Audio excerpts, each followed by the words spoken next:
J'ai souvent la même question qui vient quand je suis en rendez-vous avec des gens ou alors tout simplement sur des événements. Et la question est très simple, c'est est-ce que Google est définitivement mort? Est-ce qu'on doit tout concentrer sur ChatGPT ou est-ce que effectivement le marché de la recherche a changé? Bonjour à tous, je m'appelle Alexandre Bury, je suis le fondateur d'Expanse Digital, une agence spécialisée principalement dans tout ce qui est référencement, que ce soit organique ou payant. Dans cette vidéo, je vais vous expliquer exactement ce qui s'est passé ces derniers mois avec ChatGPT, les craintes que les gens ont eues et pourquoi ce n'est pas un problème et comment est-ce que le marché a changé. Alors, j'aimerais tout d'abord revenir sur la base, c'est que effectivement Google était vraiment le leader depuis maintenant près de 5, voire même plus, presque 10-15 ans.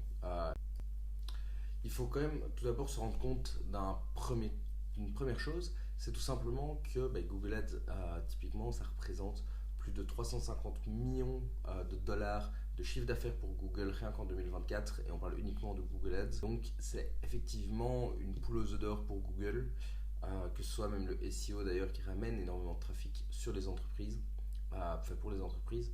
Et donc, effectivement, Google n'a aucun intérêt justement à perdre des parts de marché. Malheureusement, aujourd'hui, il y a un concurrent sérieux qui a débarqué, donc ChatGPT, qui est utilisé énormément et on ne sait rien y faire.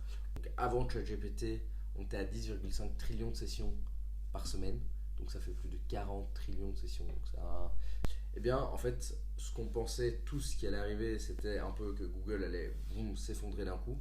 Pourtant, eh bien, on le voit ici. Après l'arrivée de ChatGPT, donc ça c'est vraiment un article de début octobre, eh bien en fait donc les sessions de ChatGPT ont effectivement monté en flèche vu qu'on était à zéro, on est passé à 5 trillions, ce qui est énorme, mais pourtant eh bien Google n'a fait qu'une seule chose, c'est augmenter. Parce que tout simplement, en fait, on ne recherche pas la même chose que ce soit sur Google ou sur ChatGPT. Donc en fait, ok, il y a beaucoup de recherches qui sont faites sur ChatGPT, on peut donner les réponses directement via nos sites, mais pourtant, à la fin, les gens vont quand même aussi également les vérifier. On va aller sur Google, on va taper le nom de la boîte, on va voir un peu qui parle d'eux, est-ce qu'ils sont connus, est-ce qu'ils ont des avis clients, etc. Et c'est là où actuellement la force de Google est toujours bien présente.